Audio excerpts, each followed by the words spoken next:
자, 가단락부터 바로 시작할게요. 하나씩 천천히 정보를 따져가면서 가야 됩니다.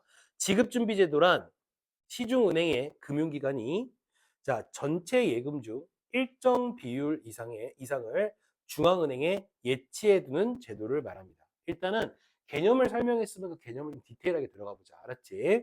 그러니까 지금 이 사람이 설명하려고 하는 게 지급준비제도. 지급을 준비하는 그러한 제도인데, 일단 이 제도는 뭐가 되는 거냐면, 시중은행이 있죠. 이 시중은행에 예치금이 있을 거란 말이야. 그렇지? 우리가 예치금이라고 해서 그러니까 시중은행이 이제 사람들이 이제 저금해 놓은 돈들 이런 것들이 있겠죠? 이 예치금 중에 일부, 예치금의 일부를 어디에다가 갖다 놓는 거냐면 바로 중앙은행에 배치를 해 놓는 거야.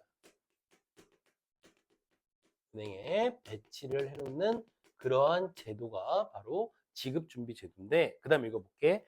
금융기관이, 그러니까 시중은행들이, 금융기관이 전체 예금 중에서 중앙은행에 예치해야 하는 금액의 비율을 지급준비율이라고 하며, 그러니까 이 일부를 뭐라고 이야기하면 지급준비율, 그러니까 지급준비율이라고 얘기를 하고, 이 비율을 준비율이라고 얘기를 하고, 그렇지? 다음이죠. 이것은 누가 정하냐? 중앙은행이 지급준비율을 정하게 되는 거예요. 그러니까 얼만큼 배치를 하세요라고, 배치가 아니라 예치, 미안합니다. 얼만큼 예치를 하세요라고 준비해 놓는 것이, 그러니까 비율을 정해주는 것을 중앙은행이 한다는 얘기죠. 다음. 그리고 지급준비율에 따라 중앙은행의 예치된 금액을 지급준비금이다라고 얘기하는 거야. 그 예치된 금액을 뭐라고 한다?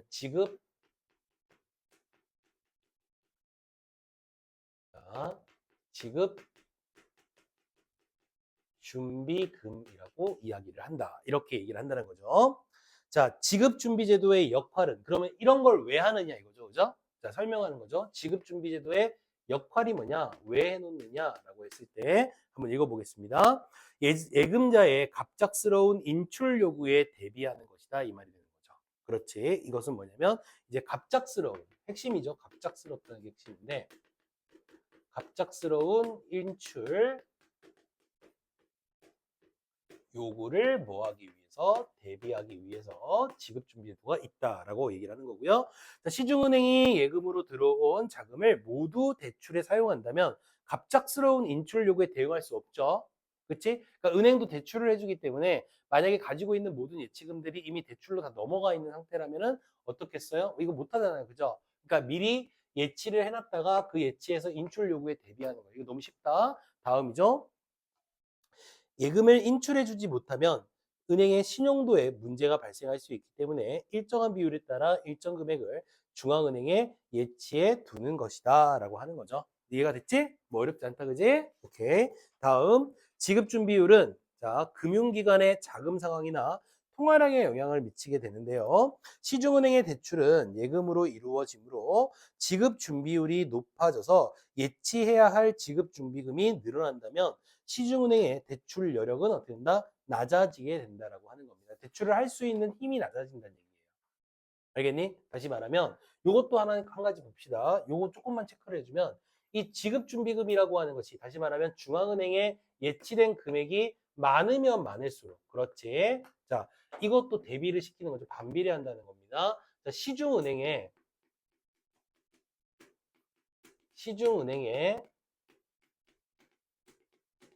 대출 내력, 대출을 할 수 있는 힘이 점차적으로 어떻게 되다? 떨어질 수밖에 없다, 이 말이 되는 거죠. 알겠지? 그냥 외워도 좋은데 그냥 생각을 한번 해보면 되게 단순해지잖아요. 지급준비금이 높으면은 예치하는 금액은 점점 떨어지겠죠. 그러면 대출할 수 있는 능력은 떨어진단 말이에요. 대출할 수 있는 돈이 없다는 얘기죠. 그죠? 이 말이 되는 거고요. 다음으로 가봅시다. 결과적으로 시중에 유통되는 통화량이 줄어들게 되고 경기가 위축될 수 있다. 반면 지급준비율을 낮추면 통화량은 늘어나지만 물가 상승 압력이 강해질 수도 있다라고 하는 겁니다. 정리를 한번 해보겠습니다. 이 지급준비율은 결국에 우리나라의 경제에 중요한 역할을 미치게 되는 거잖아요. 이거를 한번 정리를 한번 해보자면, 여기를 한번 정리해 볼게요. 만약에 지급 준비율이 낮다. 그치? 지급 준비율이 낮다라고 하면은 어떤 요소가 나타나게 되느냐? 자, 결과적으로 시중에 유통되는, 그러니까 낮아지면은 통화량은 늘어나지만 물가 상승 압력이 강해질 거라는 거예요. 알겠니? 이렇게 되면은 낮아지게 되면 지급 준비율이 낮아지게 되면은 통화량은 어때? 통화량이 어떻게 된다고 얘들아? 통화량은 늘어난다는 거죠. 그러니까 통화량이라고 하는 게 어렵게 생각하지 말고 그냥 그 시중에 화폐가 많아진다는 얘기예요. 그러니까 은행에서 생각을 해보자. 은행에서 대출을 해줄 수 있는 돈이 많아지잖아. 그럼 사람들 대출을 많이 받겠지? 그러면 우리의 경제 체제 안에서 돌아다닐 수 있는 화폐들이 많아진다는 얘기지. 그게 통화량이야. 쉽잖아, 그지? 이게 늘어난다는 얘기지. 하지만 이렇게 사람들이 돈이 많아지게 되면은 물건이 어떻게 될까요? 물건이 부족해지죠. 사람들이 소비가 많아지면 이제 생산이 부족해지는 거잖아. 이렇게 되면 자연스럽게 무슨 문제가 생기냐면 물가 상승이 일어날 수도 있다라는 문제가 발생할 수도 있다는 거죠. 그럼 반대로 한번 접근을 해보자면, 자, 이렇게 이 지급 준비율이 높아지게 되면은, 그쵸? 통화량은 낮아지겠죠. 왜냐하면 대출해 줄 수 있는 돈이 별로 없기 때문에 전반적으로 통화량은 낮아질 수밖에 없지만, 지금 문제는 뭐냐면 사람들이 돈이 없기 때문에 경제 활동을 안 한다는 거죠. 그죠? 이렇게 되면은 경기 위축이라고 하는 그러한 결과를 가져올 수밖에 없다 이 말이 되는 거예요. 알겠지? 다시 간단하게 정리해 봅시다. 지급 준비율 또는 지급 준비금이라고 하는 게 있는데, 자, 이것에 따라서 우리 경기는 영향을 미친다 이 말이에요. 지급 준비금이 많아지면 많아질수록 통화량은 사라지겠죠. 대출을 못 하니까. 그렇죠? 그러면 경기 위축이 생기고요. 그다음에 통화량이 미안합니다. 지급 준비금이 줄어들면 줄어들수록 통화량은 많아지겠지만 사람들이 많이 사다 보니까 물건이 모자라니까 물가 상승이 일어날 수 있다. 알겠지? 다음입니다. 자, 그래서 자, 이렇게 볼 수 있고요. 지급준비제도는 본 원 통화의 발행액 이상으로 통화량을 증가시키는 방법인 신용 창조와 관련이 있다라고 하는 겁니다. 그렇지? 이게 좀 어렵네요. 자, 이번엔 지급준비제도라고 하는 것이 가지고 있는 또 다른 특징인데 제가 무엇과의 연관성을 이야기하려고 하려면 바로 신용 창조와 연관성이 있다. 창조와 연관성이 있다. 이 말이에요. 이게 무슨 얘기일까요? 일단 우리가 먼저 알아둬야 되는 건 신용창조라는 게 뭐여야 되는지 뭔지부터 알아봐야 되는 거잖아요. 신용창조라고 하는 건 본원 통화 발행액 이상으로 통화량을 증가시키는 것이거든요. 그러니까 쉽게 말하자면 중앙은행에서 화폐를 찍어낼 거 아니야. 맞지? 그 찍어내는 양보다 많은 통화량이 생기는 거야. 통화량이 많아는 거지. 다시 말하면 신용창조라고 하는 게 뭐가 되는 거냐라고 한다면, 그죠? 발행액보다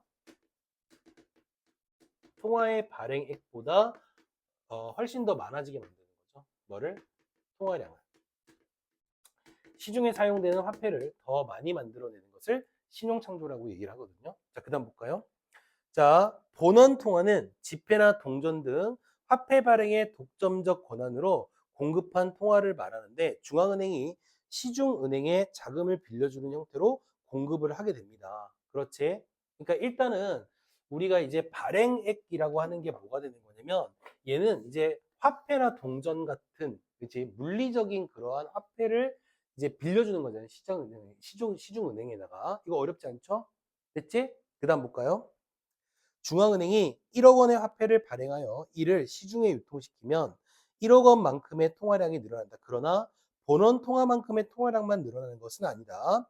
통화량은 시중에 유통되는 현금 이외에 시중은행에 예치된 금액도 포함이 되는데 이 금액은 실제 화폐로 존재하는 것이 아니라 기록으로만 존재하는 것이다. 시중은행이 신용 창조를 하게 되면은 기록상 예치된 금액을 늘릴 수 있어서 통화량이 늘어날 수 있다는 얘기입니다. 무슨 얘기냐? 발행액으로 1억을 만들었지. 그럼 1억만큼만 통화량이 생겨야 되는데 우리 이제 그러니까 경제에서 1억만큼만 돈이 돌아야 되는데 그게 아니라 얘네가 뭘 가지고 있다는 거죠? 이 지급준비금이 있잖아. 맞지? 그럼 이것까지 발행액과 함께 합쳐서 같이 유통이 되기 시작하면은 통화량은 많아질 수밖에 없다는 얘기예요. 이해가 됐지? 다음 가볼게. 이렇게. 자, 그래서 신용창조는 시중은행이 지급준비금을 제외한 금액을 시중에 대충해주고 시중에 나간 돈이 다시 예금으로 들어오면 다시 같은 과정을 반복하여 통화량을 늘리게 된다라고 하는 겁니다. 그러니까 이 지급준비 제도와 신용창조와 연관성이 있다. 이 말은 무슨 얘기냐면 결국에 신용창조는 발행액보다 통화량이 많아지는 거잖아. 그러면 신용창조가 발생하게 되는 건 지급준비 제도가 뭐가 되기 때문인 거야? 계기가 되기 때문인 거야. 얘가 있기 때문에 그러는 거지. 정리를 해보자. 왜 통화량이 많아지느냐? 이거 정리해볼게. 알았지? 이 간단하게 설명하면 자 시중은행 본원에서 발행했던 발행액에다가 발행금이라고 해도 상관없고요. 발행액에다가 플러스 뭐까지가 준비되기 때문인 거죠. 지급준비금까지 함께 들어가기 때문에 그러면 통화량은 발행액보다 훨씬 더 많아질 수밖에 없다는 거죠. 알겠지? 그걸 우리는 뭐라고 한다고? 신용창조라고 얘기하고. 그럼 신용창조가 일어나는 계기는 뭐냐? 얘가 있기 때문에 그런 거죠. 이 제도가 있기 때문에 이것이 계기가 되어서 일어난다. 이렇게 볼 수가 있는 거예요. 다음으로 가봅시다. 신용창조로 통화량이 늘어나는 과정은 다음과 같다. 그렇지. 지금부터 설명하는 것은 자, 이 신용창조라고 하는 것이 어떤 과정을 거쳐서 일어나는지 지금부터 한번 보자는 겁니다. 과정이니까 여러 가지로 볼게요. 먼저 중앙은행이 1억 원의 본원 통화를 발행하여 해당 금액이 어떤 은행에 전달한다고 하자. 그렇지. 첫 번째 과정을 봅니다. 자, 중앙은행이 만들어 놓은 1억. 자, 중앙은행이 만들어 놓은 1억이 있습니다. 1억 원이 있습니다. 자, 1억 원을 우리는 뭐라고 얘기할까요? 발행액이라고 얘기를 할 거예요. 물론 이거를 이제 시중은행에다가 뭐 해주겠어요? 빌려주겠죠? 1억을 중앙은행이. 다음 볼게요. 이 은행이 1억을 대출에 활용하면 1억 원은 현금이 되어 시중으로 나가게 됩니다. 이렇게 중앙은행으로 받은 1억이요. 시중은행으로 가게 되면은 그죠? 자, 이렇게입니다. 시중은행으로 갑니다. 은행으로 가게 되면은 1억 원, 이 1억 원이 뭐가 된다? 대출금이 됩니다. 그렇죠? 그러면 이제 경제적으로 유통이 되겠죠. 그죠? 대출금으로 1억 원을 사용하게 되죠. 그 다음 볼게요. 1억 원을 대출받은 고객이 그 돈으로 어떤 대금을 치르고 1억 원을 받은 사람이 다시 이 은행에 그 돈을 모두 예금하면 이 은행은 이 1억 원 중에서 지급준비금을 제외하고 나머지를 다시 고객에 대출해 줄 수 있다는 거죠. 그러니까 정리해 볼게요. 1억 원을 대출을 해줬죠. 맞지? 자, 그러면 이 대출을 받은 사람이 있을 거 아니에요. 그치? 그럼 그 사람이 다른 사람이 전달하겠죠. 그러면 이 대출금이 다시 어디로? 시중은행의 예금으로 오게 된다는 거죠. 은행의 예금으로 오게 되는 거예요. 이해가 됐니? 그런데 이때 이제 뭐가 적용이 되는 거냐면 지급준비제도가 적용이 되는 거예요. 이 중에서 일부를 이렇게 다시 예금된 1억 중에서 일부에 예금된 돈을 어떻게 한다는 거죠? 일부를 이제 요거 지급준비금으로 바뀌게 된다는 거죠. 됐니? 여기까지 됐니? 오케이, 다음 가볼게요. 그렇게 되면은 그지? 제외하고 나머지를 다시 새로운 고객에게 대출을 해주게 된다는 겁니다. 만약에 이런 경우입니다. 그러니까 이렇게 지급준비금으로 일부를 빼고 나머지를 다시 뭘로 사용한다는 거죠? 대출금으로 사용한다. 일단 이게 과정이에요. 알겠지?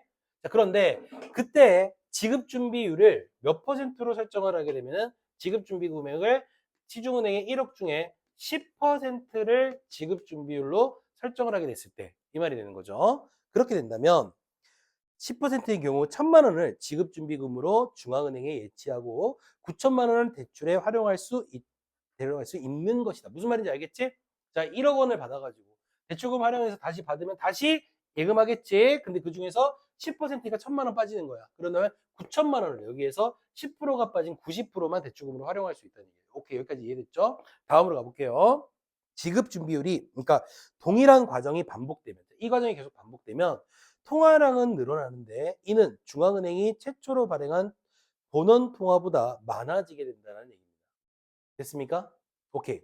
자, 신용창조를 통해 늘릴 수 있는 최대 통화량은 본원 통화의 통화 승수에 곱한 것만큼이다. 통화 승수는 자 통화량을 본원 통화로 나눈 값으로 지급 준비율의 역수로 나타난다라고 얘기를 하는데 그냥 이건 가볍게 보세요.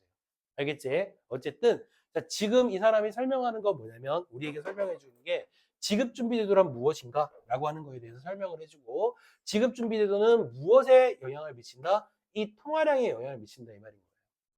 그러니까 지금 구체적으로 설명을 하긴 했지만 간단하게 생각하면 지급준비금이 늘면 늘수록 어떻게 된다는 얘기죠? 여기서 늘면 늘수록 통화량은 줄어들게 되고 경기 위축이 일어나요. 알겠지? 얘가 줄어들면 줄어들수록 통화량은 늘어나게 된다 이 말이 되는 거죠. 알겠지? 그 과정을 이렇게 신용창조와 관련해서 보여줬다. 이렇게 보는 거예요. 간단하지? 오케이. 자 그러면 이제 나달락으로 가봅시다. 나달락이 좀 복잡해지는데 한번 가볼게요.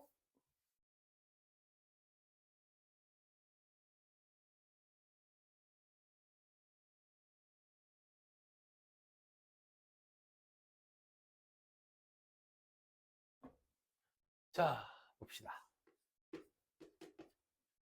읽어볼게요. 자, 일반적으로 경제 정책은 물가 안정, 경제 성장, 소득 분배 개선 등을 최종 목표로 삼는다. 이렇게 돼 있죠. 예전에 선생님 재밌는 얘기 하나 해주면요. 예전에 이게 되게 놀라운 일이었는데, 그러니까 보통 우리나라의 경기가 안정이 된다라고 하는 거는 보통 환율과 관련이 좀 높거든요. 그러니까 환율이 높아지면 좋은 거예요, 나빠져요? 나쁜 거예요? 환율이 높다. 하면 좋지 않아요. 그러니까 우리는 우리의 원화로 좀 더 비싸게 돈을 써야 된다는 얘기죠. 그지? 근데 환율이 낮아진다 그러면 좋은 거거든요. 사실은. 그러니까 우리의 원화 가치가 높아진다는 얘기죠. 예전에 노무현 대통령 때 선생님이 기억하기로는 환율이 1달러에 지금 1달러에 얼마 정도 하지? 지금 잘 모르겠네. 관심이 없어서. 천 얼마 하나? 1200원, 1300원 하겠나? 그지? 근데 그 당시 800원이었거든요. 그때 100엔에 800원 이랬었어요. 엔화로 하면은. 그래서 그러니까 말하자면은 그러니까 뭐라고 얘기해야 되지? 똑같은 5천 원인데, 그지? 우리 도 똑같은 5천 원인데, 이제 100엔에, 그러니까 100엔에 800원을 하던 시절이었으니까, 그지? 5천 원으로 살 수 있는 게 더 많다는 얘기죠. 쉽게 말하자면. 그런 시절이었거든. 근데 노무현 대통령이 지나서 바로 이명박 대통령이 됐잖아요. 근데 아직 된 게 아니고, 이명박 대통령이랑 박근혜 대통령, 그러니까 박근혜 전 대통령 둘이서 경선에 붙었다가 이명박이 이겼거든요. 근데 그때 이명박 대통령이 딱 이기는 순간부터 환율이 치솟기 시작하는 거예요. 진짜로. 금값이 막 오르고 환율이 막 올라가기 시작하는 거예요. 그러니까 이명박이 경선 이기는 순간부터. 그러니까 이게 왜 그러냐면 외국인 투자자들이 뺀다는 거예요, 돈을. 한국에 투자했던 걸 뺀다. 왜? 아, 이건 이제 답이 없다. 그래서 뺀다는 거예요. 그래서 진짜 그 잠깐 사이에 환율이 몇백 원 오르고요. 금값이 그때 금값이 너무 많이 올라가지고 그때 이제 보통 돌잔치 때 한 돈짜리 많이 선물했었거든요. 근데 여러 명이서 한 돈을 해야 될 정도로 엄청 많이 비싸졌다는 거죠. 그러니까 이게 정말 이렇게 변화하는 게 대박. 그러니까 경선에서 됐다고 어떻게 바로 그냥 외국인 투자자 돈을 빼는지 모르겠어요. 와, 얘네들은 진짜. 근데 또 웃긴 거 이제 이재명 대통령이 됐잖아요, 요번에. 그러니까 진짜 선생님이 볼 때는 물론 이제 우리나라 역대 대통령들 중에서 정말 최악의 대통령들 하면은 정말 많긴 한데 정말 무능하고 정말 생각 없고 근데 뭐라고 해야 되지? 누가 그런 얘기를 했는데 전 대통령 윤석열 대통령이 악랄하면 전두환 같고 멍청하면 박근혜 같고 이런 얘기를 이거 그 뭐라고 해야 되지? 또뭐 표독하면 이명 막 그런 얘기만 하더라고요. 근데 정말 전 정권이 진짜로 최악이었거든요. 완전 최악. 여러분들 뭐 피부로 느끼실지 모르겠지만 정말 최악이었거든요. 근데 그때 정말 환율 막 치솟고 코스피 다 떨어지고 막 이랬는데 지금 대통령 된 지 한 달도 안 됐는데 코스피가 막 갑자기 막 치고 올라오기 시작하네요. 참 대단합니다. 그지? 어, 그래요. 계속 이랬으면 좋겠어요, 좀. 아, 그러니까 뭐 누가 대통령이 돼 이런 것도 물론 중요하지만, 그지? 그냥 계속 이렇게 좀 경제적으로 좀 안정화된 상태였으면 좋겠어요. 솔직히 선생님 자영업자잖아. 그지? 그러니까 경기가 안정이 돼야 학원을 다닌다고요. 애들이. 근데 경기가 안 좋으면 학원 안 다니잖아요. 내 입장에서도 그런 생각도 좀 하는 거잖아요. 그치? 물론 뭐 선생님뿐만 아니라 많은 이제 그런 식당을 하시는 분들도 마찬가지고 뭐 이제 자영업을 하시는 많은 분들이 있잖아요. 그죠? 그분들이 그런 것 같아요. 어쨌든 우리가 경제 정책은 물가 안정, 물가를 안정시키는 것과 경제 성장, 소득 분배의 개선 등을 최종 목표로 합니다. 이를 위해서 정책 당국은 다양한 정책 수단을 사용하는데 정책 수단이 최종 목표에 영향을 주기까지는 시간이 오래 걸리고 확실한 효과를 내는 것도 뭐 할 수 없어? 장담을 할 수가 없습니다. 따라서 효율적으로 최종 목표에 도달할 수 있도록 하기 위해 중간 목표를 설정을 해야 돼요. 정리를 해볼게요. 우리는 이제 경제 정책이라는 것들이 있잖아. 맞죠? 경제 정책이라고 하는 것은 뭐 아까 앞에서 얘기한 것처럼 우리가 이제 물가를 안정시키거나 경제가 성장되거나 소득을 분배를 개선하거나 이런 뭐가 있어? 최종 목표가 있어. 맞지? 경제 성장, 경제 정책의 목표는 뭐냐면 이들이 가지고 있는 최종 목표에 뭐 하는 거? 도달하는 것이 바로 이 경제 정책의 목적이란 말이야. 그런데 이 최종 목표까지 도달하는 데 있어서 뭐가 있어? 문제점이 있더라 이거야. 간단한 문제점인데 시간이 많이 걸린다는 거죠. 시간이 많이 걸리는 게 있고 또 이 목표에 꼭 도달할 것인지라고 하는 거에 대한 장담을 뭐 할 수가 없다? 할 수가 없는 상황이라는 거죠. 그렇지? 그래서 이와 같은 문제를 해결하기 위해서 이런 문제들을 해결하기 위해서 자, 경제 정책에서 무엇을 설정한다라는 얘기가 되는 거냐면 바로 중간 목표를 설정한다 이거죠. 그럼 이건 간단하죠, 그죠? 그러니까 결과적으로 이런 거잖아. 여러분들이 대학을 가기 위해서 내가 최종적으로 얼만큼 받아야 돼? 이런 거를 설정하는 건 최종 목표가 되겠죠, 그죠? 그런데 그 중간에 내가 그러면 이걸 목표를 도달하기 위해서 내가 중간고사는 기말고사는 뭐 모의고사는 어떻게 내가 몇 등급을 받아야 될까? 이런 걸 하는 걸 중간 목표라고 생각하면 되는 거예요. 이해가 됐지? 이런 식으로 간다는 겁니다. 다음으로 가봅시다. 자, 중간 목표로 설정되는 대상은 최종 목표와 관계가 있어야 하며 정책 당국에 의해 쉽게 통제될 수 있어야 된다는 겁니다. 또한 자, 중간 목표의 대상이 잘 측정되어 상황 판단에 어려움이 없어야 된다는 게 핵심입니다. 그러니까 이 중간 목표를 설정하는데 우리가 꼭 알아둬야 돼. 중요한 두 가지 조건이 있다는 거죠. 일단 첫 번째 조건이라고 하는 거, 세 번째 조건이 세 가지 조건이 있는데 일단 첫 번째 조건은 최종 목표와 연관성이 높아야 되고요. 이건 뭐 당연한 얘기죠. 최종 목표와 연관성이 있어야 된다라고 하는 거고요. 그렇죠? 그 다음에 두 번째로 본다는 거는 이 중간 목표. 문제는 뭐냐면 최종 목표가 지금 장담을 못하기 때문에 문제가 발생하는 거잖아요. 그러다 보니까 이 중간 목표는 예측이 가능해야 된다는 거죠. 예측이 가능해야 된다는 특징이 있고요. 마지막 세 번째로 중간 목표가 가지고 있는 것은 자, 마지막이죠. 또한 이거죠. 중간 목표 대상이 잘 예측되어 상황 판단에 어려움이 없어야 돼요. 예측이 잘 되어야지 상황 판단도 잘 할 수 있어야 돼요. 상황 판단에 좀 용이해야 된다라고 하는 세 가지 특징이 있다는 거죠. 다음으로 가봅시다.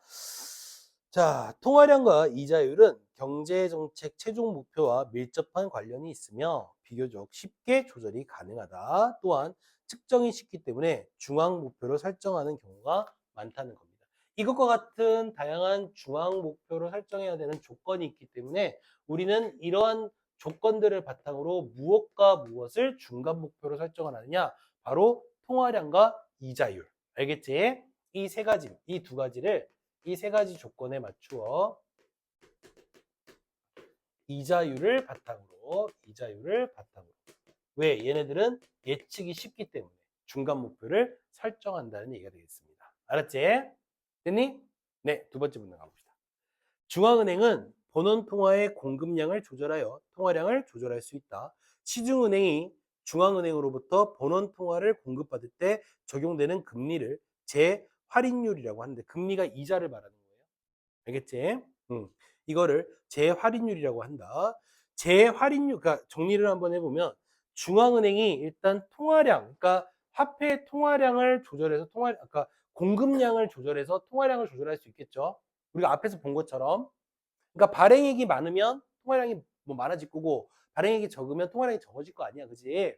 이렇게 조절을 할 수가 있다는 거죠. 그때 시중은행이 중앙은행으로부터 본원 통화를 공급받을 때 적용되는 금리를 재할인율이라고 얘기를 한대요. 금리. 그러니까 돈을 빌리는 거라 그랬잖아, 아까. 그러니까 거기에 대해서 이자를 줘야 될 거 아니야? 그거를 재할인율이라고 하는데, 재할인율을 낮추어 본원 통화가 시중은행으로 더 많이 공급될 수 있도록 한다면 자금이 풍부해진 시중은행은 대출을 늘릴 수 있어 통화량이 증가해요. 정리 한번 해볼까요? 간단하게 얘기해 볼게. 자, 이 사람이 지금 설명하는 게 뭐냐면, 자, 중앙은행의 공급량 있죠. 잘 보세요. 중앙은행의 공급량을, 화폐 공급량이 무엇을 조절할 수 있냐면 통화량을 조절할 수 있대요. 알겠지?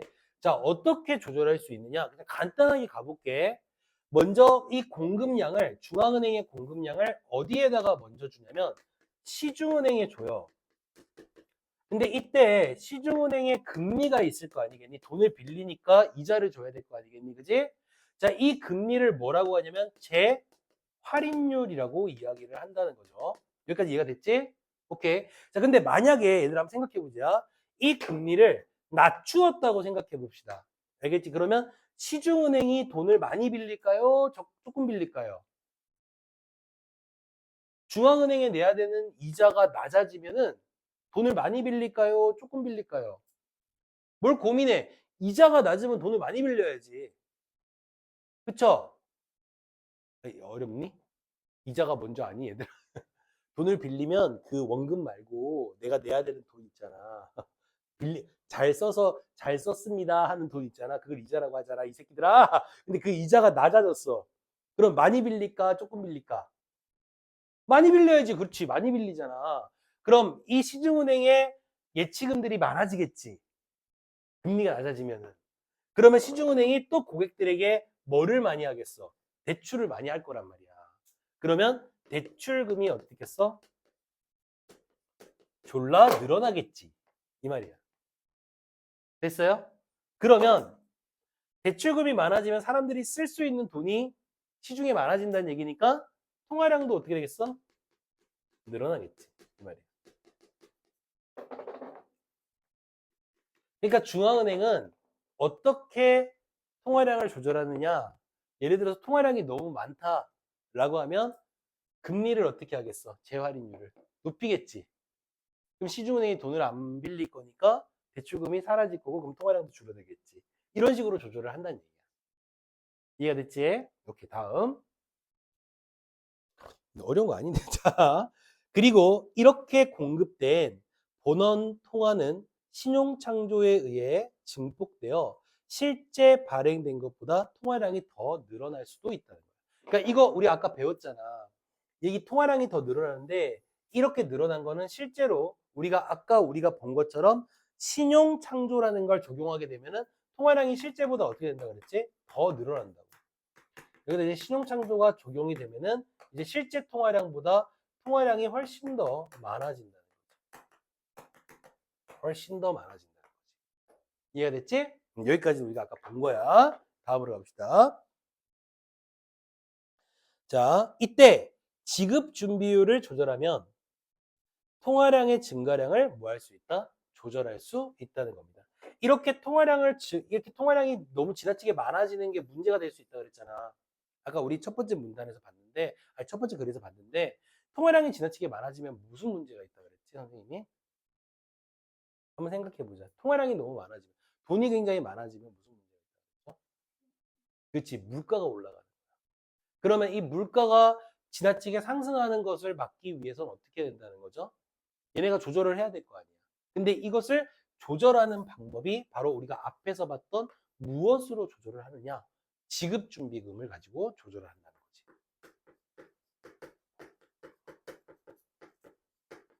준비금을 통해서 통화량을 조절하게 된다는 거야. 한번 생각해 볼까? 통화량이 많아졌으니까 대출금이 많아져서 통화량이 많아졌기 때문에 지급준비금을 높일까요? 낮출까요? 어떻게 사람들이 대출을 덜 받게 할까? 이거지. 지급준비금을 예치하는 돈이니까. 시중은행이 중앙은행에 예치해야 되는 돈이니까 높여야지 되는 거지. 지급준비금을 높여서 통화량이 높은 것을 조절할 수 있다는 얘기야.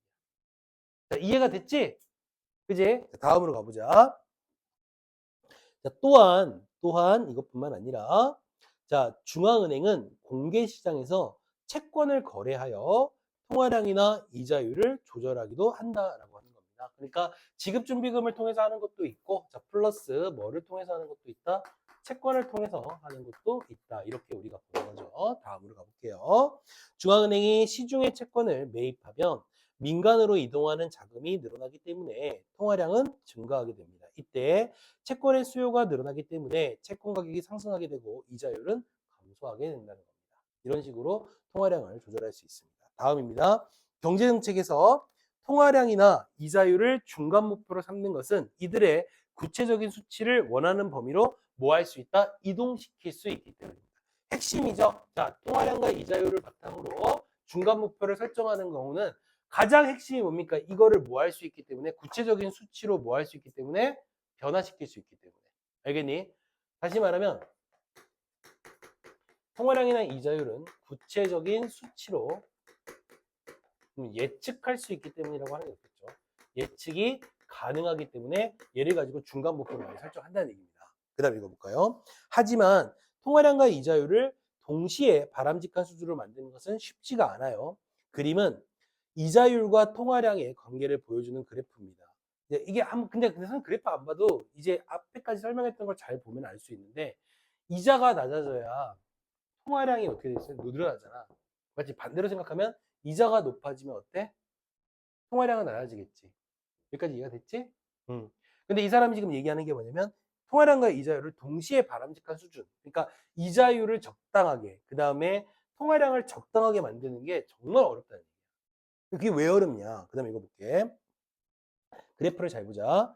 그림은 이자율과 통화량의 관계를 보여주는 그래프입니다. 자, X축이 통화량이고요. 그다음 Y축이 이자율이거든요. 이거 잘 봅시다. 그래프를 이 제로는 화폐 시장이 균형을 이루는 상태예요. 자, 거기 이 제로에다 동그라미 딱 친 다음에 여기다가 균형이라고 써놓으세요. 그러니까 사실은 여기가 가장 이상적이잖아요. 맞지? 그런데 자, 문제는 그 다음인데요. 자, MD, 그러니까 Y0는 국민소득이 Y0일 때, 그쵸? Y0일 때 화폐 수요를 나타내는 화폐 수요 곡선이고, MS0는 통화량이 M0일 때 화폐 공급 곡선을 이야기한다라고 얘기를 합니다. 여기까지 뭐 어렵지 않죠? 정리됐니? 그러니까 다시 말하면 이제 M0일 때의 화폐 공급 곡선을 MS0라고 얘기를 한답니다. 그 다음이죠. 중앙은행이 경제 안정을 위해서 이자율을 R0로 유지하는 동시에 통화량도 M0로 유지하려는 목표를 세운다고 해봅시다.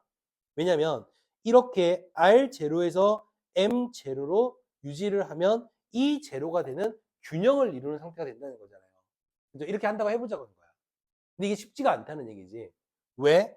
읽어보면 중앙은행이 경제 안정을 위해서 이자율을 R0로 유지하는 동시에 통화량을 하자. 하지만 현실에서 이러한 목표는 달성하기가 어렵습니다. 만약 국민소득이 Y0에서 Y1로 증가한다면 화폐 수요 곡선은 우상향, 오른쪽으로 위로 올라간다는 얘기예요.